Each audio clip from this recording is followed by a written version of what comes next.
Good evening, boys and girls, and welcome back to the next installment of Confessions of an Adult Film Star, Part 2. Now, if you haven't seen Part 1, check the description or somewhere on the screen, and there should be a link to the video as said, so you can catch up. Last we left, our good friend was just starting out as an adult film star. And she followed this one guy to her trailer only to be offered some very strange black goo in which she ate. Upon waking up, her partner was dead in the most gruesome fashion. So, without further ado, let's continue on with Confessions of an Adult Film Star, Part 2.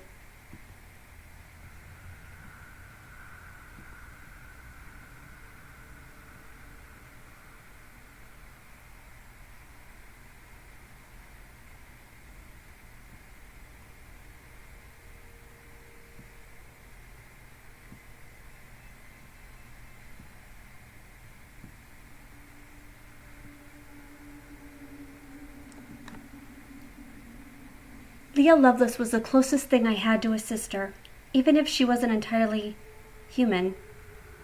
What she told me was one night, almost a lifetime ago, of how she became in debt to an ungodly evil, changed my views of the world and reality forever. I honestly never intended to share any of this with anyone, but there was someone else affected by all of this. His name was Logan. I never got the chance to thank him for what he did, or even learn his last name. In fact, until recently, I didn't even know how his story connected to my own. But that's getting ahead of myself. First, I needed to tell you about Leah. The real Leah, I mean. The girl that told me she died explained in the simplest terms what she could remember about her. That is, for the most part, they were the same person. Simple, sweet, and easy to get along with. But if you died, if you aren't Leah, then just who are you? I asked her. She let out a long sigh as she sat down across from me. I will try to explain the best way I know how.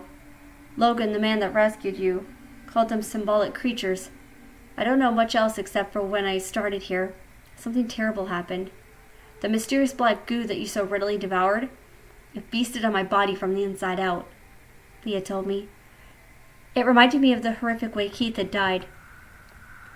Logan's organization is trying to make these creatures harmonize with our human biology, so that the human body can still have some control over its own action.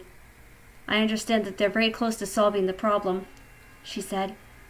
She made it sound like they were talking about an ordinary medical procedure. I was literally so frightened that I felt like vomiting again. Why would they do something like this? It's inhuman. They took something out of me. It was like a spindle web spider thing, but covered in dark slime.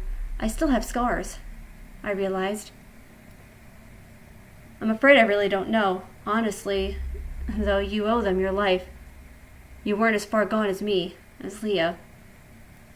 All I have now is memories, and of course the treatments that Logan's people provided for me. They keep me like the old Leah. They keep the creature from taking over, she said softly. I shook my head, trying to wrap around the insanity that she had just told me. What do I do now? I whispered. What do you mean by that? You go back to work. You've got a contract with Obscura now. Mr. Kelly let it slide that you were sick for a few days, and I covered for you. But that excuse won't fly a second time, she said. Wait, what about Keith? I asked nervously. I'm sure the body is completely decomposed by now. I haven't quite figured out how to dispose of him yet. I'm sorry about all of this, Sierra, she said as her phone buzzed. That was the end of our conversation. She drove me back to a small trailer where I had first contacted her about Keith and told me to just keep my head down and do what was necessary to get paid. I felt colder and more frightened than I had ever in my entire life. I pulled up my hood and walked to the back lot where I had been assigned my own trailer and stepped in and tried to calm my nerves. In the dingy bathroom, I checked the scarring on my body. It had almost completely healed, like the whole experience had never happened at all. I ran a sweaty palm over my forehead and sighed in relief. I was hoping that this was really the end of it for me when it came to bizarre experiences. A few weeks passed by. I did just what Leah told me to do, and it fit the bill for Obscura as a rising actress. 3 or 4 scenes a day. Mr. Kelly was pleased with my work, but none of them were as nice as Keith. I never found out for sure what they did to his trailer. Kelly never even bothered to ask what happened to him. He had already moved on, touting other actors as his best stud. Then, near the end of March, my world came crashing down again. I had just finished a long shoot when Mr. Kelly called me back to his private studio. It was rare that he had ever really interacted with any of us, so I was sure that this might mean I was going to get a few higher-paying jobs. Leah said that he had an eye for talent, and considering all the guys I had fucked in the past month alone, I thought for sure I'd fit the bill. "Close the door," Kelly said as I walked into the office. I was barely able to see anything, as he had dark trash bags on the windows and a few lava lamps throughout the room. Except that the interior lamps didn't look like traditional stuff that you might find in one of those novelty items. It was black. The black slime that Keith had offered me like it was an appetizer. I almost panicked, but I had no reason to suspect that Mr. Kelly knew what it was. "Take a seat, Sierra," he told me. He was still wearing those oddly darkened shades, even though there was barely any light coming into his office. I fidgeted nervously in front of the bald man. Despite the fact that I had been naked in front of his camera 1,000 times, this felt different. It seemed like he was sizing me up. "Sierra, I want to tell you that here at Obscura, we value your work and everything you've done so far, which is why I want to offer you a higher-paying gig, something even more edgy than you've ever done," he explained. "I'm sorry, I don't understand, Mr. Kelly," I began timidly. Then he waved his hand to cut me off. "Call me Frank." "Frank, I've done a lot of BDSM and shit like that already. How will this job be any different?" I asked. "This probably will shock you, but that stuff you've done so far is mild compared to this. I'm talking about shit that will sell private buyers and pay big bucks for specific scenes. I can't give you all the details, of course. Not until I know you've really committed. And how about it, my girl? Ready to take the next step in the career for us?" Frank asked, and then he slid across the table a blank check with a signature on it.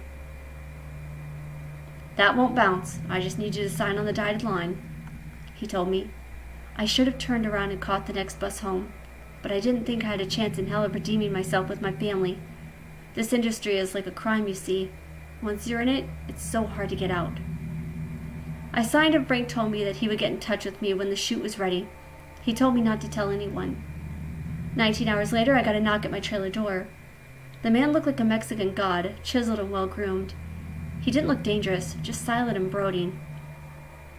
He didn't say a word as he drove me to the main lot.